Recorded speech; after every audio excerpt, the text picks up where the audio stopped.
Nag-aantay kung ano nang next upang aking utak ay maset. O ano ba nadarama?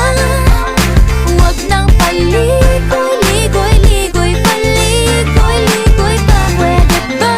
Huwag ka nang magrama. Huwag nang paligoy-ligoy-ligoy, paligoy-ligoy pa. Kwento-kwento ka tungkol sa bagay-bagay. Pag-usapan naman natin tayo medyo bagay. Ngunit mabagal ka, di mo maisipin sa bagay. Kunting tiis na lang, malapit na akong magbabay. Ano ka ba naman? Ganyan-ganyan na lang. Wala ka lang alam gawin kundi magparamdam. Hindi ko na alam ano pa dapat ang iisipin ko o dapat ba na wag na lang. Tuwing gabi ka lang nagte-text, message ka walang effect.